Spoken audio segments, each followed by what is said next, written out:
성령에 매어 성령의 사명으로 이제 나가는 바울은 3년 동안 눈물로 사역하며 구원의 열매로 세워진 그 에베소 교회를 뒤로 한 채 이제 예루살렘으로 향해야 합니다. 이제 본인도 예루살렘을 가기 힘들었을 텐데 바울은 에베소 교회 장로들에게 하나님이 자기 피로 사신 교회를 잘 보살피라고 부탁을 합니다. 성경에서 장로를 가리키는 단어로 감독이 있습니다. 오늘 본문 28절에 감독자라고 번역했어요. 그러면 감독자는 어떻게 사명을 감당해야 하는지 오늘은 성령의 감독자에 대해서 생각을 해보겠습니다. 첫째로 오늘을 마지막처럼 생각하며 복음을 전해야 합니다. 25절부터입니다. 보라, 내가 여러분 중에 왕래하며 하나님의 나라를 전파하였으나 이제는 여러분이 다 내 얼굴을 다시 보지 못할 줄 아노라. 그러므로 오늘 여러분에게 증언하거니와 모든 사람의 피에 대하여 내가 깨끗하니 이는 내가 꺼리지 않고 하나님의 뜻을 다 여러분에게 전하였습니다. 바울이 에베소 장로들에게 처음부터 끝까지 모든 겸손과 눈물과 인내로 주를 섬긴 것을 여러분도 아는 바니라고 했잖아요. 근데 이번에는 바울 자신이 아노라 그래. 뭘 알았나요? 오늘 이 시간이 그들과 얼굴을 보고 이야기하는 마지막 날임을 안다고 했어요.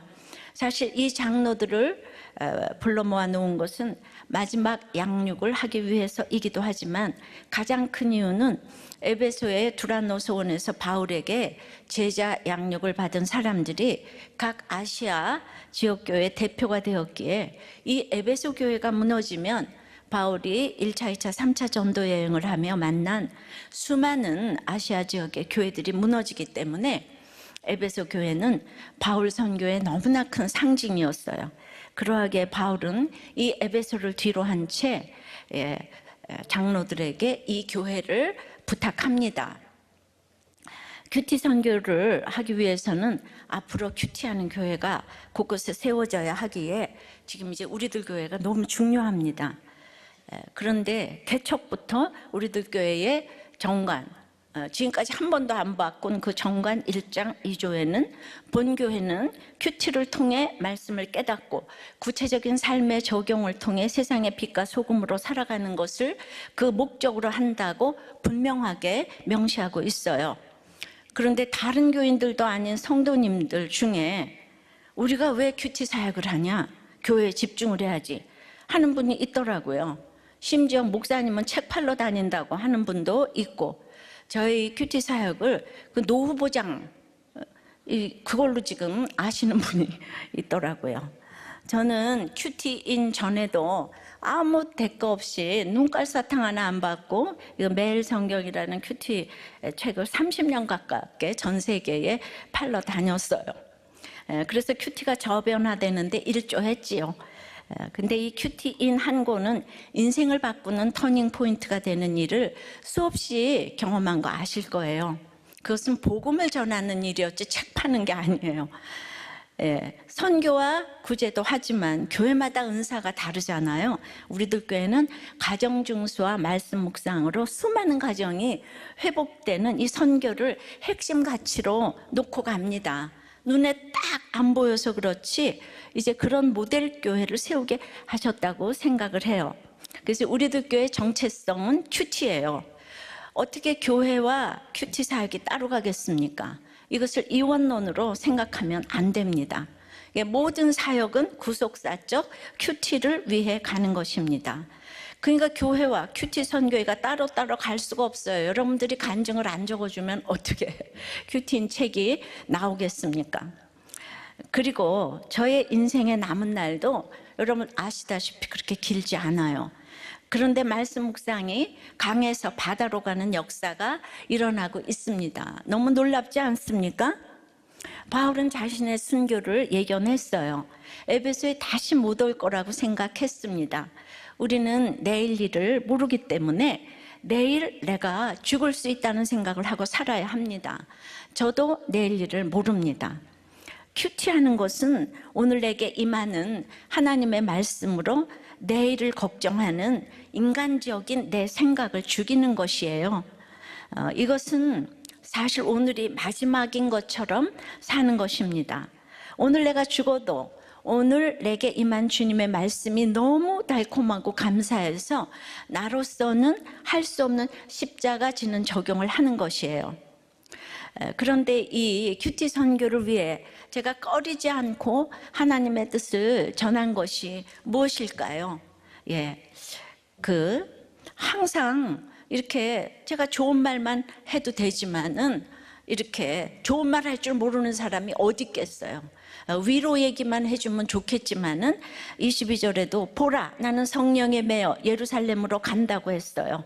근데 여기 25절에도 보라라고 했는데 내가 여러분 중에 왕래하며 주신 마음 중에 가장 중요한 것이 뭔가 하면 내가 오늘 가는 곳이 마지막일 것이다 라고 생각한다는 것이죠. 그러니까 제가 이 자랑할 것은 큐티 너무 중요합니다. 그러나 그보다 더 중요한 것은 그 일을 위해 오늘이 마지막이라고 생각한 그 마음 하나 때문에 여기까지 왔다고 생각합니다. 바울도 다시는 이 아시아로 오지 않았어요. 그러니까 이것이 마지막 이별입니다. 이것이 복음되게 하지 않았나 싶어요.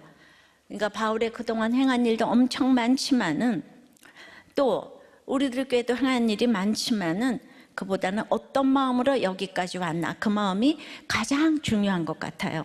그 마음 하나만 있으면 여러분도 어디 가든지 감독자가 될 수 있습니다. 아무리 일을 잘해도 설교를 잘해도 오늘을 마지막이라고 생각하는 마음이 없다면 세월을 낭비할 수 있는 것이죠. 제가 구원을 위해 생명을 내놓겠다고 했었기에 성령님이 늘 저에게 그 마음을 주신다고 생각합니다.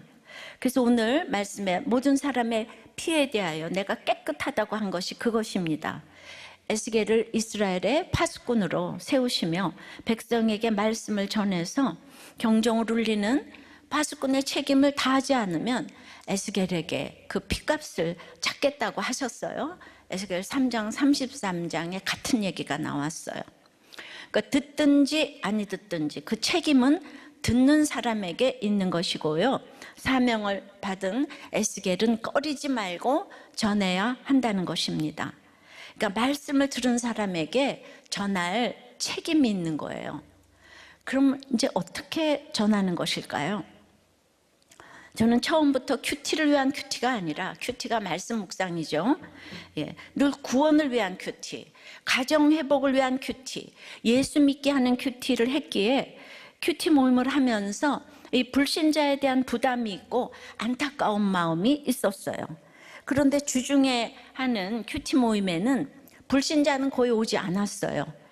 다른 믿는 분들이 오기 때문에 저는 믿는 사람 양육도 중요하지만 불신자를 전도해서 정말 지옥이 있다는 걸 알려줘야 되잖아요.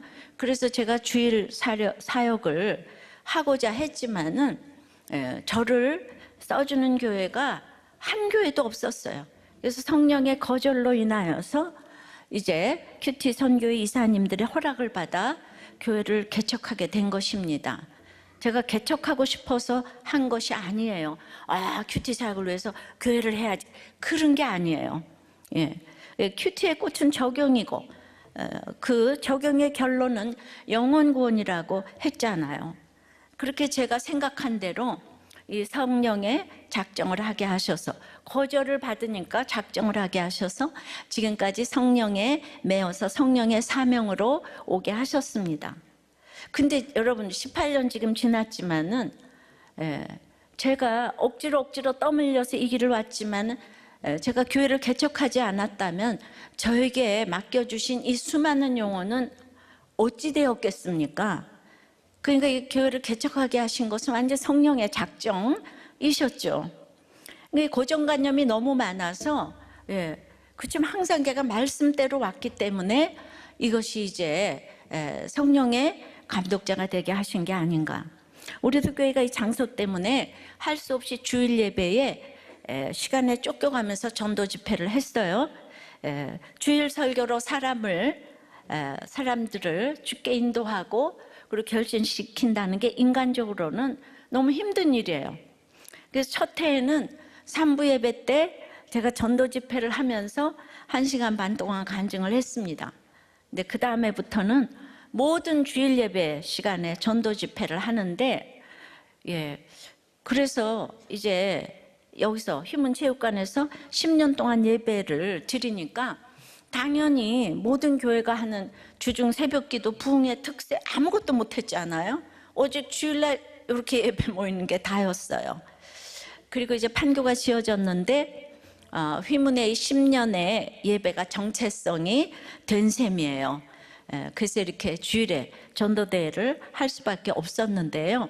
그것도 부활절, 추수감사절 이렇게 2-3번밖에. 그러니까 우리들 교회는 프로그램이 아무것도 없어요. 그런데도 그 영혼구원의 목적을 이루어 주셔서 주일마다 영접하는 사람 또 있게 하시고, 지난주 전도 축제에서도 수많은 사람이 영접을 하시고 또 많은 사람이 또 등록을 하셨어요. 오늘이 마지막인 것처럼 살은 제일 중요한 표징은 무엇일까요? 그것은 모든 것을 그날그날 큐티 말씀 따라 설교하고 전도하고 신방하는 것이었어요. 그러니까 그날 말씀 가지고 하는 것 때문에 날마다 피를 말렸어요. 하루도 묵상하지 않으면 모임도 할 수 없고 사람들을 돌보고 감독하는 그런 역할도 할 수 없었어요.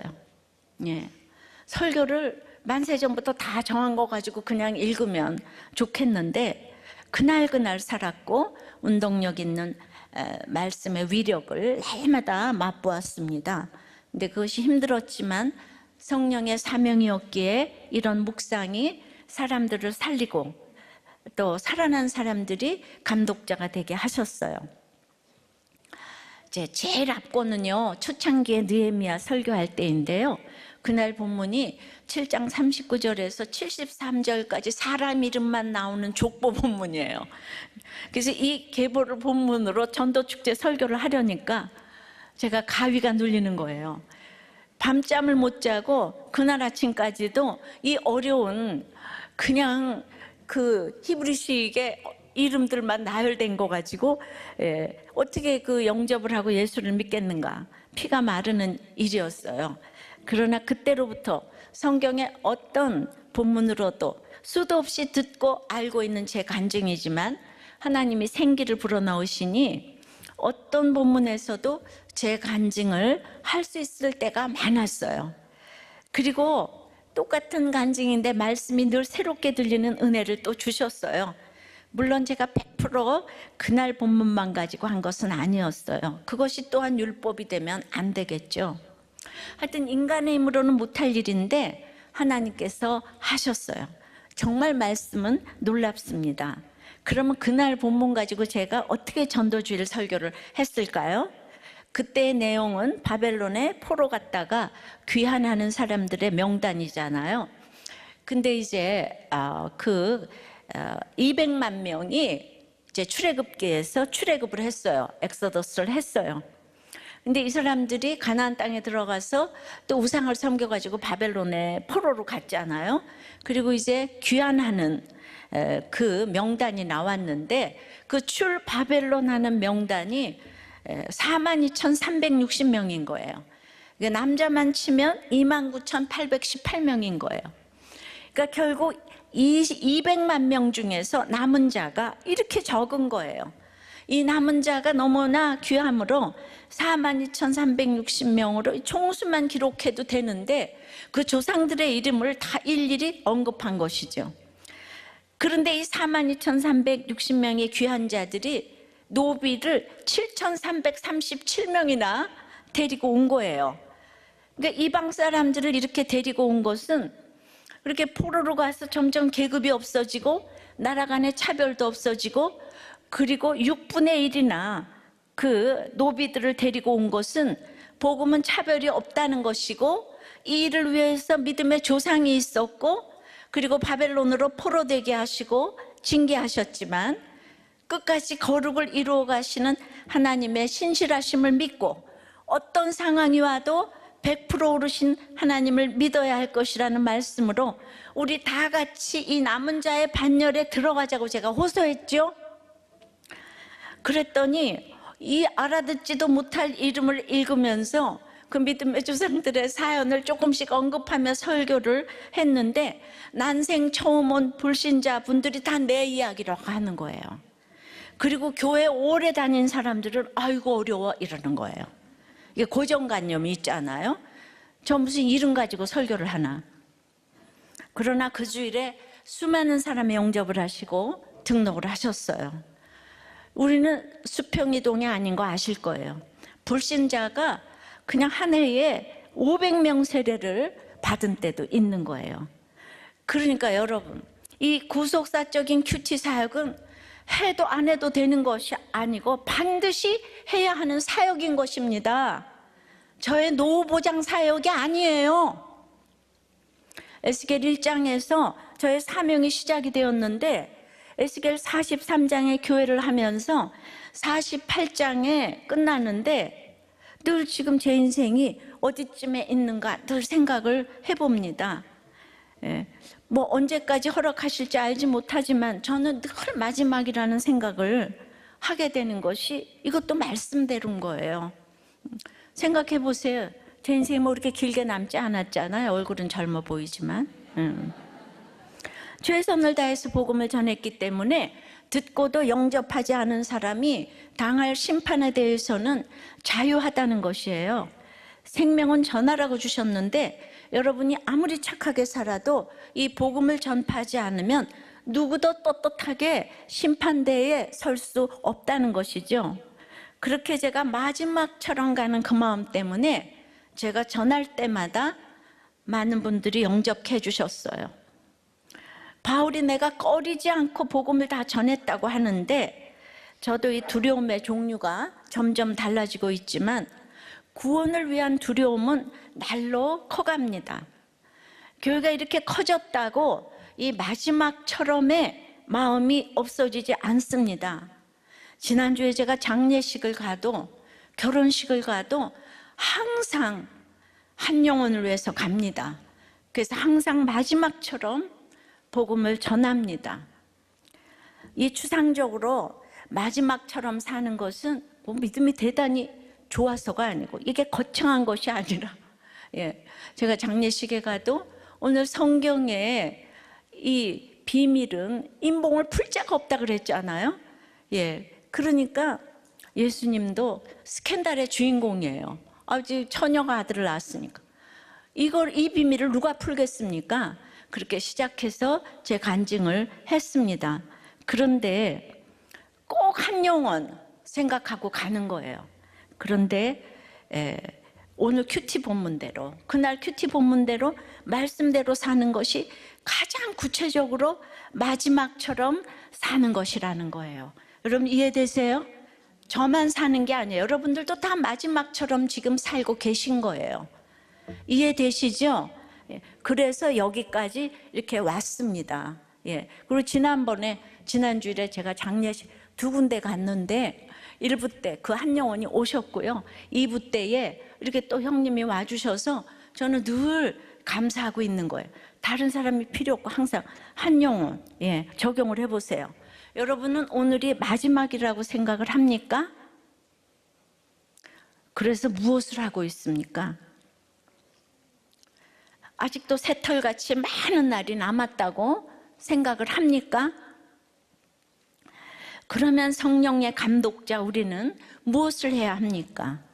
두 번째는 상가라고 하세요.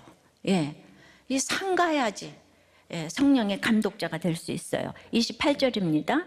너희는 자기를 위하여 또는 온 양떼를 위하여 삼가라. 성령이 그들 가운데 너희로 감독자를 삼고, 여러분을 감독자를 삼고 하나님이 자기 피로 사신 교회를 돌보게 보살피게 하셨느니라. 바울은 에베소 장로들에게 삼가라고 합니다. 주의를 집중해서 잘 지키라는 뜻인데요, 자기를 위하여 또는 온 양떼를 위하여 삼가라는 거예요. 양떼를 보살피려면은 자기부터 삼가라는 거죠. 그러니까 자기 자신도 집중해서 잘 지키고 온 양떼도 집중해서 잘 지키라는 뜻입니다.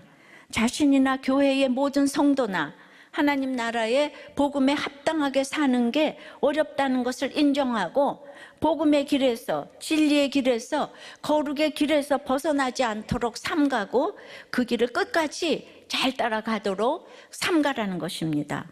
오늘 성도를 양떼로 표현했어요.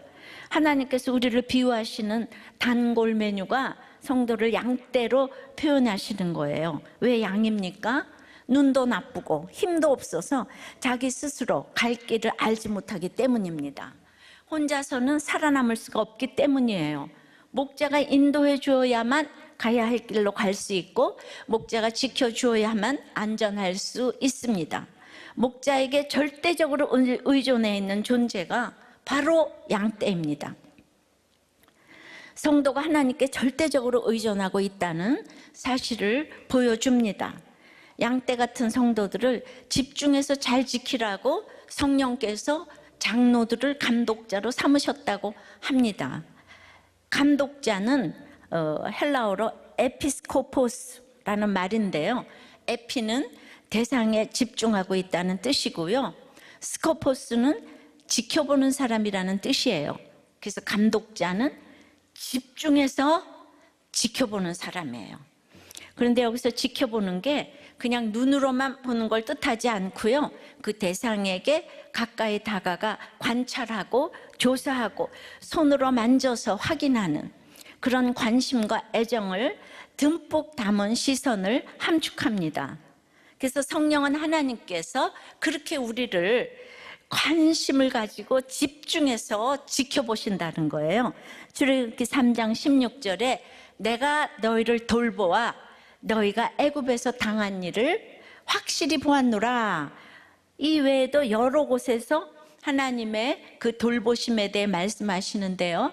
유명한 저해간증 룻기 1장 설교와 또 사도행전 얼마 전 성령의 돌보심 설교에서도 설명한 대로 하나님의 돌보심은 하나님의 방문이고 하나님의 신방입니다. 고통 가운데 있는 백성을 친히 찾아오셔서 말씀으로 공감해 주시고 처방해 주시고 위로해 주시는 하나님의 신방이 바로 이 돌보심이에요. 따라서 성경이 말하는 감독자는 돌보는 사람, 신방하는 사람이죠.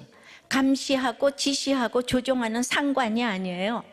대접받는 윗사람도 아니에요.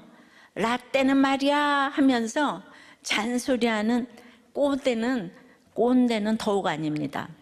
성령의 감독자는 사랑하고 애통하는 마음으로 찾아가 돌보는 목자입니다. 이 감독자는 장로의 다른 이름이잖아요. 지금 이 설교가 에베소 장로들에게 한다고 그랬잖아요. 근데 장로들을 감독자 삼으셨대요. 그러니까 감독자나 장로나 마찬가지예요. 그러니까 장로가 높은 지위나 명예를 가리키는 이름이 아니에요. 상석에 앉아야 할 사람을 일컫는 말도 아닙니다.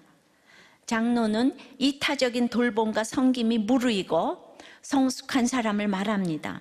하나님이 당신의 백성을 돌보시듯 하나님이 맡기신 성도를 부모의 마음으로 돌보는 사람입니다. 이 감독자와 장로의 역할을 우리들 교회에서 맡은 분들이 목자님이죠.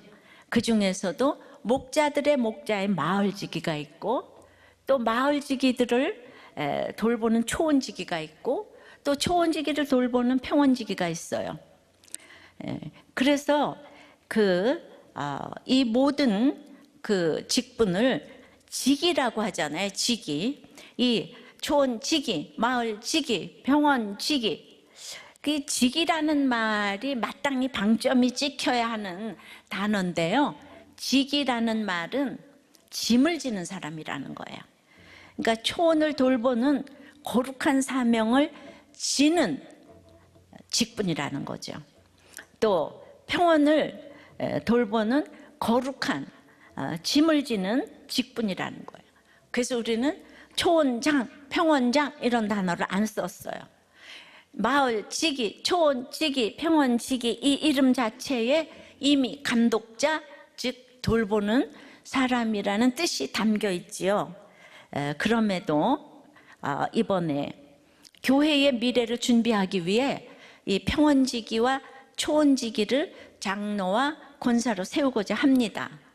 이미 정관에 있던 것을 이제 시행하고자 해요. 그리고 너무나 많잖아요. 그 장로 권사 중에서 투표를 해서 강력한 시무당회를 세우기로 이게 성령의 작정을 했습니다. 예.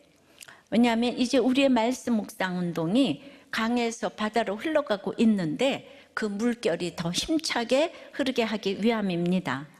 한국교회의 통용되는 제도가 장로 정치인데요. 교단과 상관없이 어느 교회나 장로가 다 있습니다. 그래서 우리도 개척 때 만든 정관에 이미 장로제가 담겨 있어요. 근데 거기는 평원지기, 초원지기 이런 게 없어요. 예, 그래서 그것도 이제 넣어야 되는 거예요. 이게 모든 걸 이제 한번 이렇게 살펴야 되는데요. 그러나 우리는 늘 본질에 집중했고 사람을 의지하지 않으려고 했기 때문에 그 시행을 서두르지 않았어요. 그래서 우리가 판교에 교회를 지었지만 이 교회를 건축하려면 장로부터 세워야 한다고 주변에서 많이 이렇게 조언들을 하셨어요. 하지만 우리는 그렇게 하지 않았습니다. 장로라는 직분을 이용하지 않기로 했고요.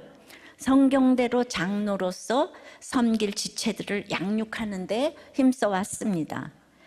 그래서 장로 권사를 빨리 세우지 않았습니다. 우리도 교회가 처음이기 때문에 정말 모르잖아요. 한 번 세우면 또 그건 큰일이잖아요. 그래서 지체를 돌보기 위한 목자, 마을지기, 초원지기, 평원지기를 키우며 세워왔습니다. 그래서 이제 1924명의 목자가 세워졌고요. 131명의 평원지기와 초원지기가 세워졌습니다. 그런데 한국교회에서 평원지기, 초원지기라고 하면 잘 모르더라고요. 앞으로 한국교회와 더 많이 교류하게 될 텐데 이 문화가 또 있잖아요. 그래서 이제 정관에 있던 장로와 권사를 이제 시행하여 전체 교회에 통용되는 그 이름을 좀 쓰려고 하는 것이에요. 그래서 남자 초원지기는 영원한 항존직 장로가 되고요. 여자 평원지기와 초원지기는 항존직 권사가 됩니다. 그 시무당회에는 남자 여자 다 들어가게 돼 있습니다. 코로나로 작년 2월 이후에 이렇게 50%가 모이는 게 거의 2년 걸렸어요. 진작 다 이렇게 준비를 해두고 개정을 했어야 하는데 할 수 없이 늦어졌고 빨리 이때 모일 때 안 하면 안 될 것 같아서 그죠? 이렇게 빨리 그래서 한두 주밖에 안 됐잖아요. 그런데 여러분 오늘 본문이 장로들에게 하는 설교인 거예요. 그리고 또 감독관에게 하는 설교인 거예요. 너무 놀랍지 않으세요? 성경에 장로란 얘기가 희귀하게 나오거든요. 예.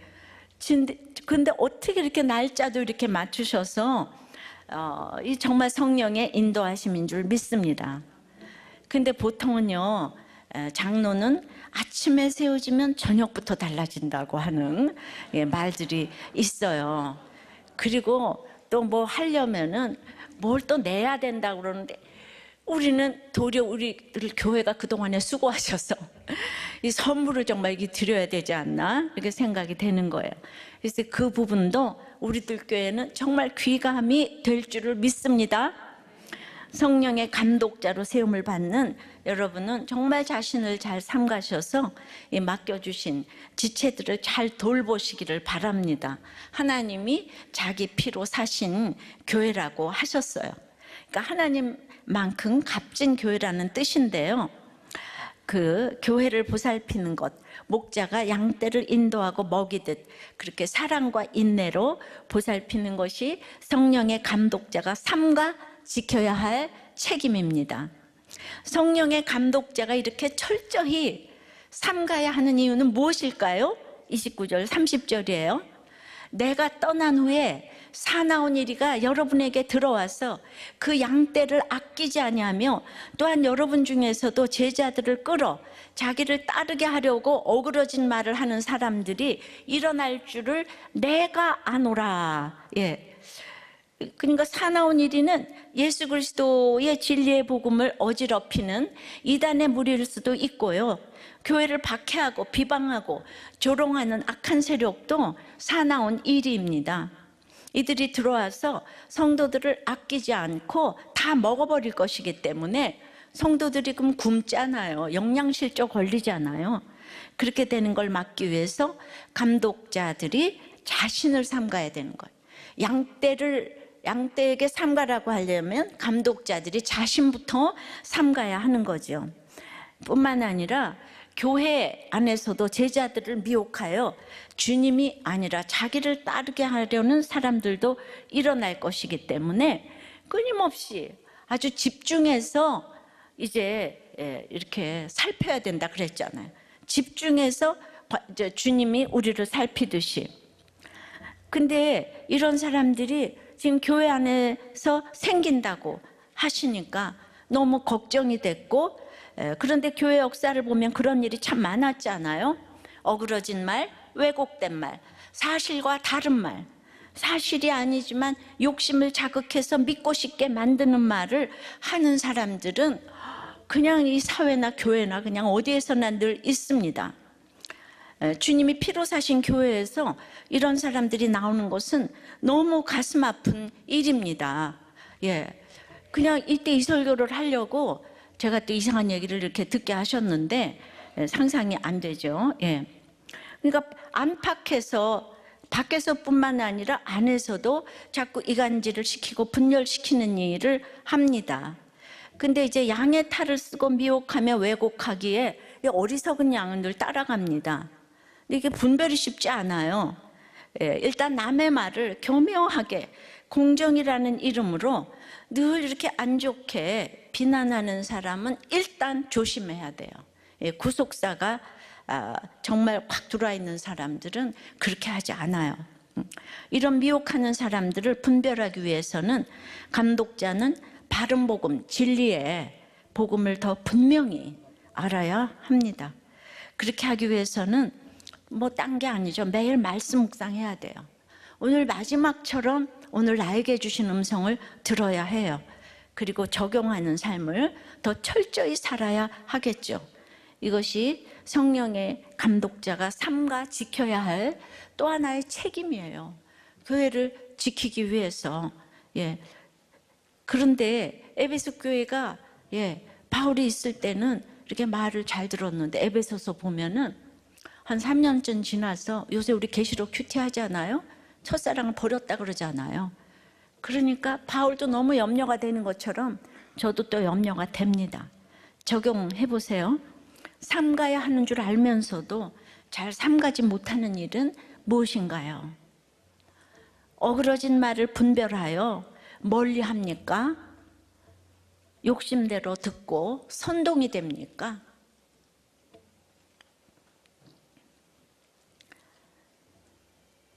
그래서 성령의 감독자는 세 번째는 기억해야 할 것이 있다고 그래요. 이 기억을 해야 돼요. 31절입니다. 그러므로 여러분이 읽게요. 내가 3년이나 밤낮 쉬지 않고 눈물로 각 사람을 훈계하던 것을 기억하라. 그러니까 오늘 마지막처럼 또 삼가고 기억하라는 거예요. 일깨어라는 말은 잠에서 깨어 있으라는 말이고요, 깨어 경계하고 있으라는 뜻입니다. 영적인 잠에 들면 사나운 일이가 와도 알지 못해 당하고 어그러진 말을 하는 사람이 일어나도 이 구속사가 깨달아지지 않으면 분별하지 못하고 다 선동당합니다. 그러면 하나님이 자기 피로 사신 교회가 무너지는 것이에요. 그래서 파수꾼이 밤중에 깨어 경계하듯 감독자들이 일깨어 이 교회를 지켜야 합니다. 그러면 어떻게 해야 깨어 있을까요? 바울은 자신이 3년이나 밤낮 쉬지 않고 눈물로 각 사람을 훈계하던 것을 기억하라고 해요. 장로들을 복음으로 낳고 키운 바울이 눈물로 훈계하던 것을 이 기억하는 것이 깨어있는 비결이라고 합니다.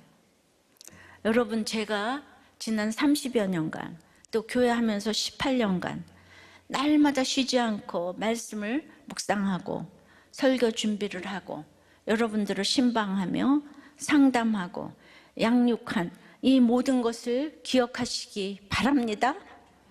제가 날마다 이 자리에서 흘린 그 눈물, 또 여러분을 위해서 여러분을 대신해서 또 깨달으려고 했고 그 흘린 눈물을 기억하시기 바랍니다. 제가 여러분이 아플 것 알면서도 거리낌 없이 하나님의 뜻을 다 전하느라고 여러분을 훈계했던 것을 기억하시기 바랍니다. 이것은 제가 높임을 받고 추앙을 받기 위함이 아니에요. 제가 이 세상에서 뭘 더 바라겠습니까? 오늘을 마지막처럼 사는 그런 사명을 주셨는데요. 그런 것이 아니고요. 그것이 여러분이 영적으로 깨어있는 비결이기 때문입니다. 그것이 여러분이 주님을 향해 품었던 그 첫사랑을 잃지 않고 지키는 비결이기 때문입니다. 우리는 이 손에 나는 일을 하나님이 가라고 하니까 간다, 이래야 돼요. 이런 말을 기억하라는 것이에요. 아, 그러셨지. 옛날에 그러셨지. 날마다 설교하는 한 편 한 편이 그냥 다 저의 유언이라고 생각하고 들으시면 됩니다. 왜냐하면 정말 저는 내일 일을 모르겠거든요. 그런 마음으로 지금까지 왔어요. 오늘이 마지막이라고 생각하는 거지 뭐 새털같이 많은 날을 생각하지 않아요.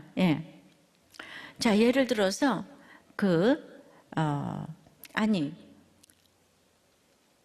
그러니까 이제 목원이 마음이 상할 때는 다 전화도 안 받고 오지 마세요, 이런 말을 늘 하잖아요. 그럼 그 사람 집을 확실히 알 때에는 집 앞에 가서 기다린다 하고 문자를 보내고 못 만나면 그냥 오면 돼요. 근데 전화도 안 받고 그래서 난 몰라요, 이러는 분도 있지만, 그렇지만은 내가 다녀간 것을 알면 사람 마음이 달라지는 거예요. 이제 10번 찍어 안 넘어가는 나무 없다고 했는데 우리 목자님, 또 마을님, 초원님, 평원님들의 헌신이 이렇다고 생각해요. 늘 압도적으로 일깨워서 눈물로 훈계하시는, 그래서 우리들 교회가 여기까지 왔어요. 프로그램도 없고 아무것도 없는 교회가 어떻게 모이겠습니까? 목자님들의 눈물이 있었기 때문에. 그럼 예를 들어서 우리 이제 목자님들, 평초원님들이 우리들 교회 대표적인 주제, 불신결혼 하지 말라고 외치시죠. 이거 쉬운 일 아닙니다. 근데 어떤 아버지가 애인과 문자를 주고받는 것을 아들이 보고 엄마한테 말했어요. 그때부터 그렇게 아들을 아버지가 원수로 여기고 미워한다고 해요.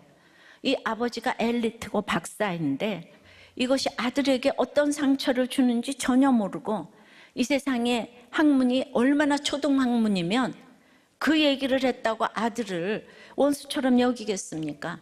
결혼할 때는 스펙이 있고 모든 것이 있어서, 외모까지 있어서 했지만 무슨 일을 당하면 인간은 100% 죄인이고 악하고 음란하기 때문에 성공하면 다 자기 길로 가는 거예요.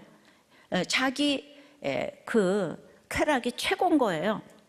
몇 년 전 전도대회 때 안 믿는 청년들에게 인터뷰를 하고 인생의 목적이 뭐냐고 물었더니, 다들 우리가 결혼할 때 외모로 배우자를 고르잖아요. 근데 그렇게 순진무구하고 예쁜 아이들이 나이가 많고 적고 다 떠나서 인생의 목적을 모르니까 행복, 집, 자동차 등등 그러면서 다 모르겠는데요. 그런데도 여러분들은 불신결혼을 시킬 겁니까? 믿음 있는 내가 끊어줘야 하고, 끊어줬던 것 때문에 축복하실 것을 믿습니다. 인생은 짧기 때문이에요.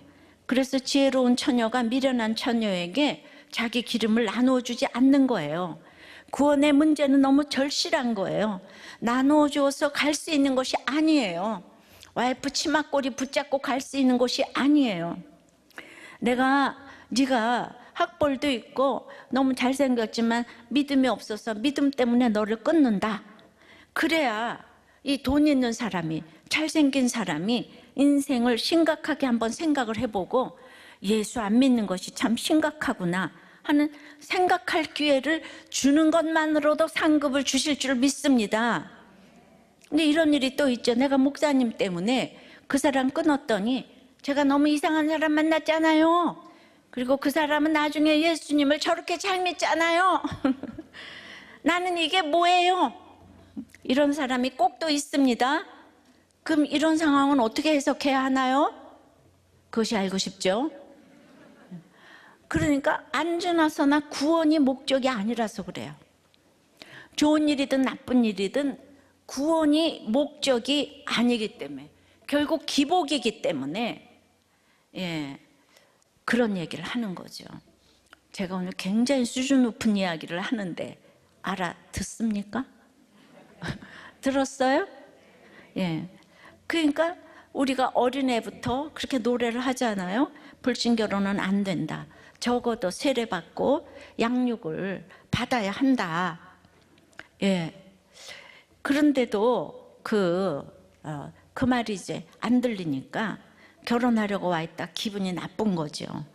제가 이렇게 어려운 이야기를 하니까 어떤 부자들이 이 교회를 오겠냐고 다 합니다. 그래서 그러니까 장기 결석을 한, 교회를 오고 한 번도 안 온 사람이 이제 결혼하려고 자기 그 배우자 될 사람을 띵크 양육을 해달라고 왔어요. 자기는 안 오면서. 그래서 적어도 그 목장은 좀 나가야 되겠다. 나가면서 해라. 그랬더니만 그 목장 한 주일을 못 나오고 교회를 떠나버렸어요. 여러분, 우리가 여기 자리 하나 채우자고 양육을 해주는 교회 아니에요. 예, 그러니까 모든 것이 그냥 나 편하라고, 나한테 잘하라고 배우자도 양육받게 해야 된다고 하는 거죠. 그러나 불신을 끊어내라 하면 심각하지만 이런 것을 듣고 나면 교회를 떠났다고 해도 이제 후회는 생각나리라. 우리들 교회에서 그 말을 들은 것은 결코 헛된 것이 안 되는 것을 믿습니다. 왜냐하면 그러니까 이런 수많은 일들을 이 평초님들이 너무나 비난도 수없이 들어가시면서, 이게 우리들 교회 목장은 갈등 구조가 있어요. 믿음의 분량이 서로 다르니까. 근데 그런 것들을 해서 속상해서 상처받고 나가도 후에 힘들어지면 또 꼭 생각나서 돌아오셔요. 그러니까 이렇게 차고 넘치는 거 아니겠어요? 아무 프로그램이 없는데. 너무 이 병초님들, 목자님들 눈물을 흘리시고 열심히 하셔서 저는 이제 정말 그 모두에게 정말 상을 제가 드리고 싶은 거예요. 제가 도리어 그냥 다 뭔가 있으면 다, 정말 그만큼 감사하셔야 된다고 생각하는 게, 다 죽었다가 살아난 분들이 너무 많기 때문에 꼭 내 아버지 내 엄마처럼 내 아들 딸처럼 그렇게 눈물을 흘리면서 해주시는 거예요. 그리고 얼마나 다들 찾아가십니까? 뭐가 생기는 거 있다고 그렇게 찾아가십니까? 전 세계 복음의 주춧돌 역할을 한 사람은 사도 바울이에요. 그러니까 이 역사적인 발걸음이, 사도 바울은 죽을 줄 알면서 예루살렘을 갔잖아요. 근데 그곳이 로마로 가는 지름길이 되었어요.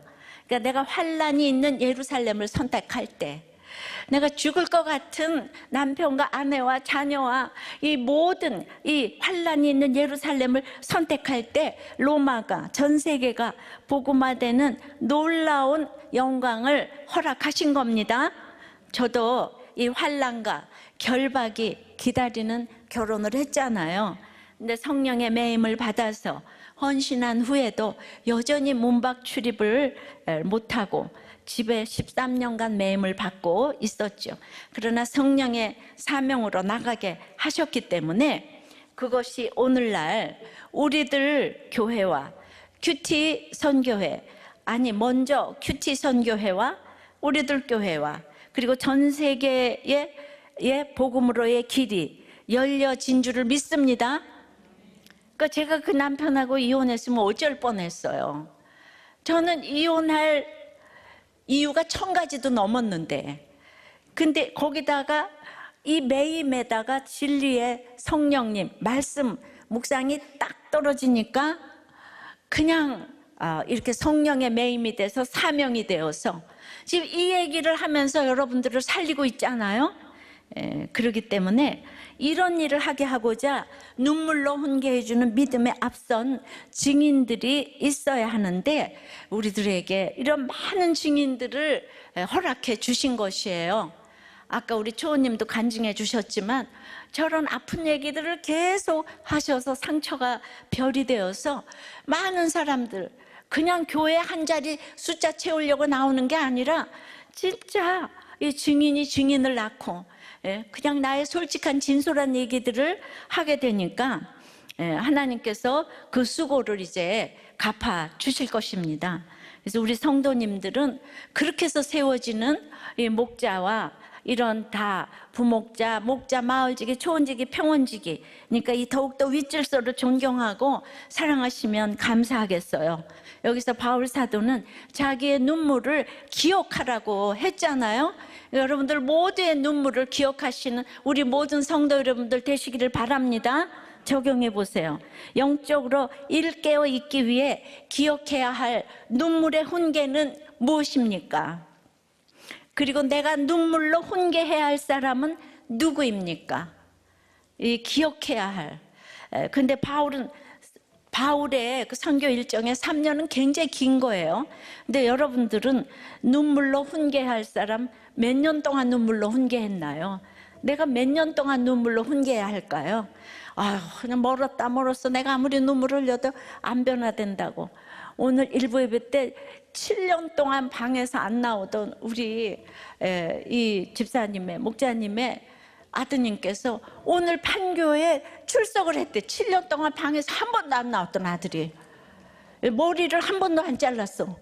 그런데 머리 자르고 교회 나와서 청년부 목장까지 등록을 했다는 거예요. 7년 동안 그 부부가 흘린 눈물을 여러분들이 어찌 아시겠어요? 지금 멀쩡한 이 아들께서 이 군대 가야 될 아들이, 그러니까 우리는 그냥 그 얘기 들으면 다 눈물이 그냥 저절로 다 나는 거예요. 그렇게 눈물로 우리 아들, 자녀들이 내 눈물을 기억하는 이런 모든 우리가 되었으면 좋겠습니다.